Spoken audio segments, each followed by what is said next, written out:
Tak kot. Okay, macam Shweta cakap, tu based on individu tu tersendiri. Sebab untuk saya, Shweta tak nak size zero ke, Shweta suka lengkungan sikit.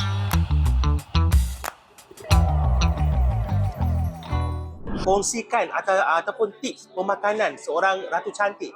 Personally untuk Shweta, sebab Shweta rasa diet tu depends kepada individu tu tersendiri. Kalau untuk journey Shweta, dulu breakfast tu kenalah. Breakfast tu heavy, tapi Shweta amalkan intermittent fasting. Sebab kan kita dalam dunia pageantry, kadang-kadang kita shoot ke, kita ada kelas ke, tak makan sangat, tak sedar. So Shweta akan amalkan intermittent fasting, control water intake, and then petang-petang tu makanlah apa-apa yang tak sangat berkarbohidrat, sebab kita tak nak the carbs to show on your face. Kan dunia pageant, so lebih banyak protein, ayam, macam tu je. Tak makan fast food, kita jaga minum, tak ambil sugar sangat sebab sugar tak bagus lah. Jadi stigma yang mengatakan ratu cantik terpaksa ikat perut tu tak betul lah sebenarnya Tak kot. Okay, macam Shweta cakap, tu based on individu tu tersendiri. Sebab untuk saya, Shweta tak nak size zero ke, Shweta suka lengkungan sikit. So untuk saya, asalkan saya sihat, tu je. Tak sanggup nak ikat perut and then affect your health, what's the point, kan? Okey, kalau sekarang pula bergelar seorang actress, apa yang Shweta amalkan untuk diet pemakanan? Untuk sekarang, sama je actually. Sometimes Shweta akan intermittent fast. Kalau tak, Shweta akan makan nasi ayam je. Menu tu yang paling senang sebab dia padat.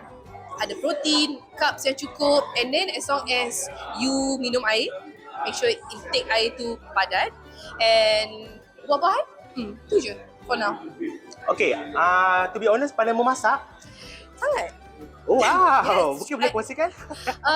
Shweta suka masak bila Shweta stress. I tak tahu kenapa. Saya suka like nak bersihkan ke, ataupun bila ada waktu free, kadang-kadang kita habis shoot, nak relax ke, nak luangkan masa sikit, Shweta akan masak, terutamanya untuk family. Dan salah satu resepi kegemaran saya, pad kaprau, ayam goreng kunyit. Ni terima kasih kepada COVID lah, masa COVID kita belajar.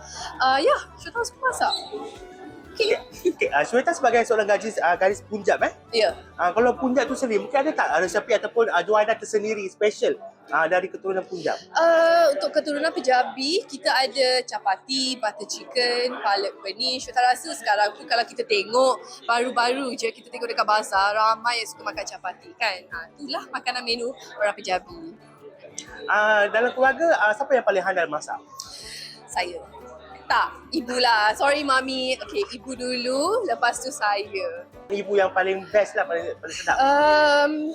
Kari ayam. Itu paling best. Pernah belajar buat kari ayam? Belum lagi sebab ibu cakap for now dia nak baby girl dia untuk kerja, fokus dalam hidup. Tapi kadang-kadang Shweta pun masuklah dalam dapur nak tengok resepi. Tapi kita tahu ibu kan takkan bagi tahu secret resepi dia orang. One day. Ke dessert? Of course. Ice cream. Kena ada. Kebanyakannya ice cream. Dessert lagi apa? Ice cream lah yang for now at the back of my mind. Ice cream.